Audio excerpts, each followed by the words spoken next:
El pueblo de Israel estaba pasando increíblemente mal. Tuvieron un sueño, se volvió realidad, pero después se convirtió en una terrible pesadilla. Saúl ya no podía continuar siendo el rey de Israel, y por más que eso le doliera al profeta Samuel, debía seguir adelante, porque Dios le iba a mostrar algo maravilloso. Formaría parte del cumplimiento de una gran profecía, una que determinaría el rumbo de la historia bíblica y la aparición de una de las más grandes leyendas bíblicas al día de hoy.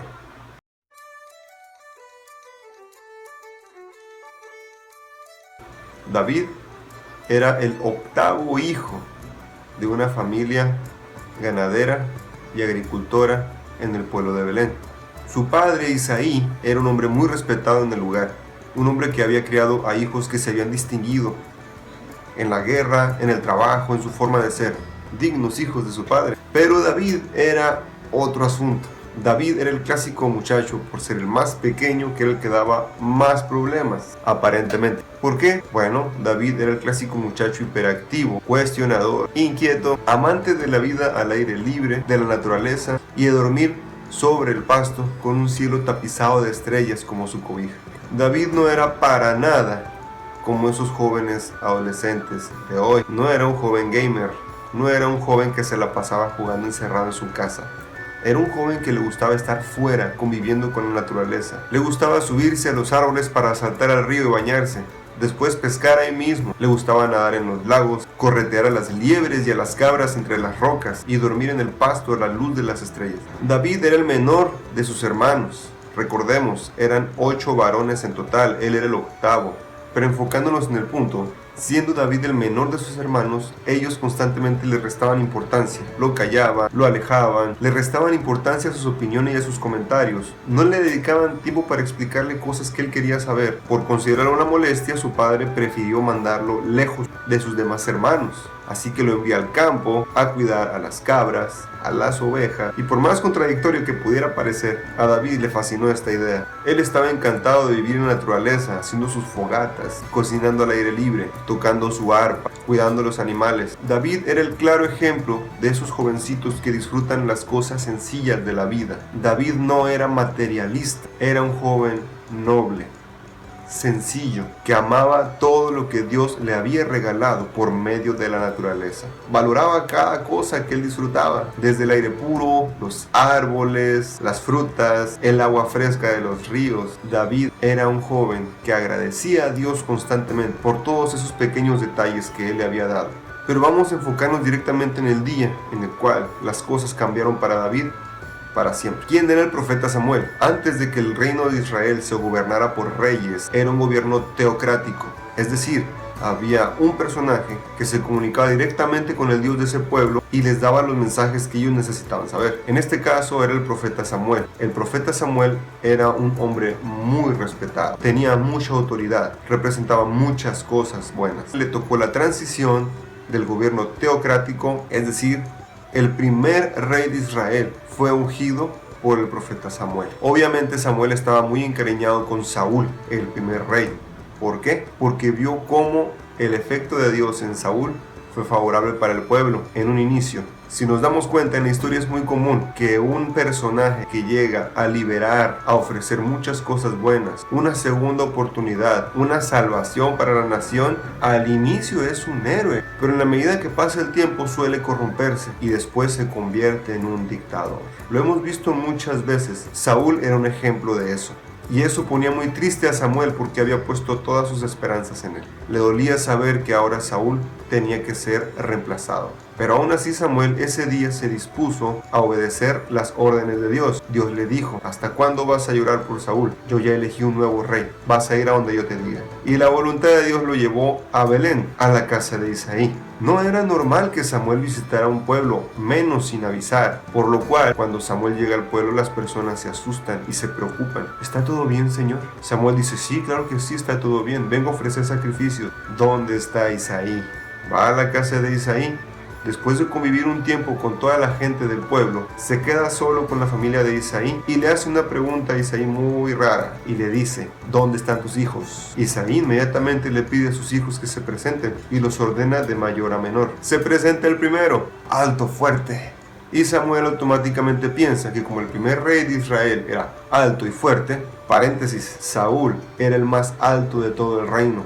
El más alto después de él le llegaba al hombro. Era un hombre que se distinguía, era bien parecido, tenía una voz fuerte, era bueno para pelear, imponía respeto. Era de esperarse que Samuel pensara que el próximo rey debía tener las mismas características. Y es ahí cuando la voz de Dios le dice un mensaje que al día de hoy sigue funcionando. No mires a su estatura, no mires su buen parecer. Para mí eso no significa nada. Ustedes, los seres humanos, se fijan en lo que está frente a sus ojos. Yo puedo ver su corazón, no es él. Bueno, Samuel piensa, debe haber algo mejor. Llega el segundo hijo, más alto, más imponente. Ah, bueno, dice Samuel. Y Dios le dice, no es él. Pasaron los 7, no era ninguno. Samuel, un poco extrañado, le dice a Isaí, estos son todos tus hijos. Isaí, un poco nervioso, le confiesa, pues hay uno más, pero lo tengo allá cuidando al ganado en el monte. Y Samuel, un poco molesto por sentir que había perdido tiempo valioso, le dice, si no lo traes, nadie come el día de hoy hasta que él se presente.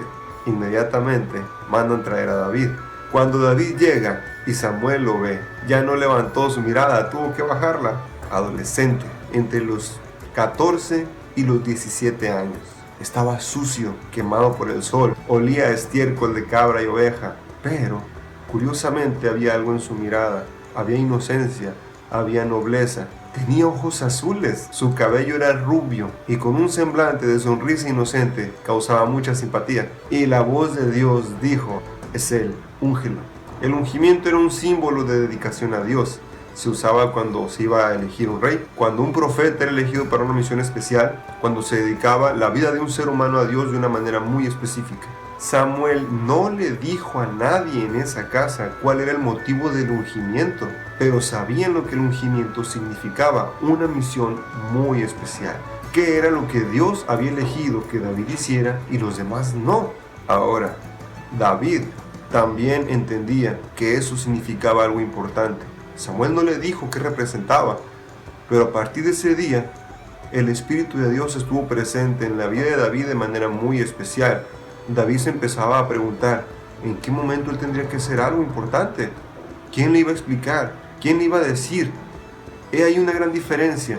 David tomó conciencia de que ahora tenía una gran responsabilidad ante Dios. No fue jactancioso o no fue orgulloso de pensar, ahora soy más importante que mis hermanos porque ellos no fueron elegidos y yo sí. No fue su actitud. A él le preocupó hacer lo correcto para Dios, pero no le habían dicho qué iba a hacer, así que se mantuvo muy atento. Suele pasar que cuando a la persona que menos imaginamos que se le va a tomar en cuenta para hacer algo muy especial, los demás nos ponemos un poquito celosos. Cuestionamos la decisión de los líderes. ¿Por qué él y no yo? Solo recuerden en la escuela, por lo regular, el joven que era el más inquieto, el que no sacaba las mejores calificaciones, hoy en día es el que tiene más éxito. La misma razón que David. No es una regla, pero es una estadística muy común. Regresemos a la historia. El pueblo de Israel estaba en guerra. El rey Saúl había convocado a los hermanos de David a pelear. Los hermanos de David tenían fama de ser excelentes guerreros, es decir, ya eran hombres de guerra. Oscilaban entre los 30 y los 40 años. Y uno de esos días Isaí le pide a David que deje su trabajo en el campo y le haga el favor de llevarle algunos víveres a sus hermanos. Un poquito de queso de rancho, un poquito de carne deshidratada, tortillas de harina, entre otras delicias. Pero Isaí también le dijo, ve con tus hermanos y dime si están bien. No he sabido de ellos en más de un mes. Y David se dispuso a llevar esas cosas y a cumplir con su misión. David llega al campamento israelita, pero conforme se va acercando, empieza a escuchar unos gritos fuertes. Parecían más rugidos que gritos, y conforme se acercaba entendía cada vez más. Sonaban como amenazas, sonaban como insultos, pero tenían eco. Y cuando él llega a las orillas del campamento, le pregunta al guardia, disculpe, ¿puede llamar a mis hermanos? Soy hijo de Isaí. Sí, claro. Y es ahí cuando David empieza a poner atención. Ve que del otro lado de un largo campo se encuentra un sujeto muy alto. Se alcanza a distinguir. El tipo está gritando ofensas contra Dios, contra el pueblo. De una manera despreciable describe a Dios como alguien que no vale nada. David se lo tomó muy personal. ¿Quién era ese sujeto por ofender a ese Dios que le había dado tantas cosas maravillosas a él? ese Dios que le dio el sol, la luna, las estrellas que él veía en la noche, esa fresca y dulce agua del río que él podía tomar, esos enormes y bellos paisajes que él podía ver mientras cuidaba a las ovejas y a las cabras en el campo, ese agradable viento que le aliviaba del calor. ¿Cómo era posible que ese sujeto ofendiera a ese Dios que había sido tan noble con él? Y todavía ofendía al pueblo al cual pertenecía su familia, sus amigos, su padre. Él no iba a permitir eso. Y en su enorme coraje, David pregunta a grito abierto: ¿quién es ese tipo? Y el guardia, un poco confundido, le contesta: pues es Goliat. Ese tipo ha estado gritando eso durante muchos días. Y David obviamente se sorprendió. ¿Días? Empieza a levantar la voz. ¿Cómo es posible que ese sujeto siga gritando durante días? ¿Cuántos días ha estado así? Y el guardia le contesta: pues 40 días. Pongamos el contexto. Esta situación se daba mientras el ejército completo estaba en formación. Todo el ejército formado por escuadrones durante todo el día en un clima desértico entre los 35 y los 40 grados centígrados. Desde que el sol salía hasta que el sol se metía. Habían estado un mes con 10 días en el sol padeciendo mientras escuchaban los insultos de ese sujeto. A David casi le da un infarto. Cuando David empieza a hacer todo este escándalo, se hace un alboroto, mucha gente voltea a verlo y entonces su hermano mayor alcanza a escuchar el alboroto y cuando voltea, ¡ay, es David! Va corriendo, lo toma del brazo y le dice: otra vez tú causando problemas. Vienes nada más a hacer chisme y a avergonzar a la familia. Pero David ya estaba bastante molesto como para soportar un regaño de su hermano. ¿Cómo es posible que ni tú, ni mis hermanos, ni nadie de los que está aquí haya hecho algo al respecto para callar a ese sujeto? Se hizo tan grande el alboroto y el escándalo por David que hasta el rey Saúl se dio cuenta. Se aleja de su carpa, se acerca del lugar y obviamente todos los soldados. Pero David seguía molesto y Saúl le dice: ¿qué sucede? Rey Saúl, vivas para siempre, yo me voy a hacer cargo de ese sujeto. Hasta Saúl se sorprendió, porque hasta Saúl había tenido miedo del gigante. Fue tal la insistencia de David de hacerse cargo de la situación que terminó convenciendo al rey. Vamos a hacer otro paréntesis. Que tú como joven tengas la razón en lo que estás diciendo no justifica que seas imprudente o irrespetuoso, pero también que tú como adulto, que ya estás a cargo de una situación, que eres jefe de un área, que eres líder de iglesia, no justifica que menosprecies algo que un joven está percibiendo y tú no. No menosprecies la energía, la capacidad y el corazón de un joven. Joven, respeta a tus mayores. Saúl se dio cuenta que David tenía algo que ellos ya no tenían. Tuvo que reconocer que ese joven podía hacer algo. Así que le dijo: está bien, pero lo vas a hacer bajo mis términos. ¿Dónde hemos visto eso antes? Cuando un joven nos pide hacer algo que es atrevido y diferente para lograr una mejoría en lo que nosotros no pudimos lograr, le decimos que sí, pero bajo nuestros términos. Es decir, siempre se ha hecho así. Sí, siempre se ha hecho así y no está funcionando. Recuerden la reflexión anterior, las reglas cambian, las necesidades cambian con el paso del tiempo. En la medida que nos resistimos a eso es cuando nos equivocamos. Saúl se estaba equivocando en grande. Él era el líder del pueblo. Tenía que poner el ejemplo y no lo estaba haciendo. Tuvo que llegar un jovencito, adolescente, a ponerles el ejemplo. Entonces Saúl puso sus términos y le dijo: vas a usar mi armadura. ¡Ay, la armadura del rey Saúl! Como diciendo: te estoy haciendo un favor. Vas a triunfar porque la armadura del rey Saúl te va a ayudar a ganar. ¿Qué es lo que sucede entonces? Saúl le pone su armadura a David. Recuerden que Saúl era una persona muy grande, muy fuerte. La armadura obviamente era una armadura enorme. Aparte de que era muy distinguida, era muy grande, muy pesada. Se la ponen un jovencito de estatura media, sin experiencia en el uso de las armas. David apenas si pudo mantenerse en pie, casi se cae. Y le dice: rey, es que esto a mí no me funciona, yo no sé de estas cosas. Y se quita la armadura y se la entrega. ¿Qué es lo que hace? Lo va a hacer bajo sus términos. David solo toma su bastón, un morral o una bolsa en la cual echaba sus cosas y una honda. La honda era una tira de cuero, en su extremo se colocaban piedras. Era muy común en ese tiempo que quienes cuidaban al ganado usaran eso para ahuyentar a las bestias. No era hasta ese momento un arma de guerra. Sale de la carpa David y empieza a caminar hacia el área en la cual se encontraba Goliat gritando. Había una separación bastante grande entre los escuadrones de los filisteos e Israel. Se suponía que era en ese espacio donde se iban a enfrentar las dos personas que Goliat desde el primer día propuso: ¿para qué nos matamos entre todos? Mejor que sea uno contra uno. Si yo gano, nos quedamos con todo lo que es de ustedes. Si yo pierdo, ustedes nos dominan. Pero los amedrentó tanto Goliat que ya estaban asustados y no se animaban a hacer nada. Cuando David llega y se para, Goliat se empieza a burlar de él.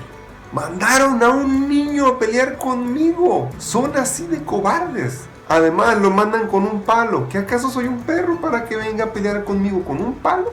Vamos a aclarar un poco más las cosas. Goliat no era cualquier gigante. Hay registros históricos que dicen que en ciertos territorios de Medio Oriente hubo una generación de gigantes. Entre los registros aparece Goliat. Se estima que Goliat medía cerca de 3 metros. Pesaba más de 200 kilos de puro músculo. Su armadura pesaba más de 80 kilos de puro metal. Su lanza superaba su estatura. El sujeto era un tanque de guerra humano. Daba miedo. Además tenía mucha experiencia en la guerra. No era cualquier rival. No era un sujeto torpe. No era un sujeto sin experiencia. Goliat era una máquina de la muerte. Además, era arrogante. Iba a hacer cualquier cosa con tal de ganar. Cuando el problema vemos que es muy grande y sentimos que nos supera, nos asustamos y nos declaramos derrotados antes siquiera de haber peleado. Eso fue lo que pasó con el pueblo de Israel. Ni siquiera se animaban a pelear. Ya se habían dado por vencidos. Tuvo que llegar alguien a cambiarle su forma de pensar, a demostrarles que era lo realmente más importante. David no iba porque él quería ganar, iba porque iba a defender el nombre de Dios. Tenía fe en Dios. Si Dios le había dado tanto, ¿cómo no le iba a dar la capacidad de vencer a ese gigante? Para David ese gigante no era nada, no era un reto. Para Dios, David solo iba a ser un medio para demostrar que Dios era más fuerte que cualquier gigante. Así pensaba David, no se atribuía la victoria. Mientras David se acercaba, Goliat empezó a insultarlo de otra manera. Empezó a decir muchas obscenidades. Empezó a insultarlo en el nombre de sus propios dioses. Y lo amenazaba diciendo que lo iba a matar y lo iba a dejar ahí para que los buitres se lo comieran. Cualquier joven promedio de esa edad se asustaría de ver a una persona de ese tipo, con esa presencia, amenazándolo. David no tuvo ni un ápice de temor. David iba caminando firme, serio, determinado. Y se atrevió a contestarle: tú vienes a mí con todas las armas, pero yo vengo a ti en el nombre de Jehová de los ejércitos, el Dios al que tú has insultado, el Dios de este ejército. Te va a entregar hoy en mis manos, te cortaré la cabeza y te dejaré aquí tirado para que las bestias del campo y los buitres se alimenten de tu cuerpo. Todos sabrán que hay un Dios en Israel, tu ejército, nuestro ejército y todas las naciones de la tierra. Cuando Goliat empezó a insultar a David, él estaba sentado, porque no le dio importancia al muchacho. Pero ahora que David le había contestado, no se sentía muy bien. Se lo tomó personal, así que se levantó y empezó a caminar hacia él. Con esa agilidad que David había conseguido de vivir en el campo, corriendo entre las rocas, en el monte, nadando en el río, subiéndose a los árboles. Con esa misma agilidad, va corriendo hacia él mientras coloca una piedra en su hombro y le empieza a girar con todas sus fuerzas. De pronto un silencio, un ruido seco se escucha. La piedra se había clavado en la frente del gigante. Cayó de cara al suelo, empieza a morir, trata de moverse, pero la misma velocidad de David con la que atacó lo hace llegar increíblemente rápido a donde estaba el gigante. Con la misma espada del gigante, la saca de la funda, que ni tiempo tuvo Goliat de sacar, la deja caer sobre su cuello, le corta la cabeza. David toma la cabeza del gigante y la levanta en señal de victoria. El ejército de Israel grita de emoción, el ejército filisteo grita de terror. Saúl sale a ver qué sucedía y ve que David viene caminando hacia ellos. El ejército de Israel iba unido a atacar a los filisteos. Habían cobrado valor.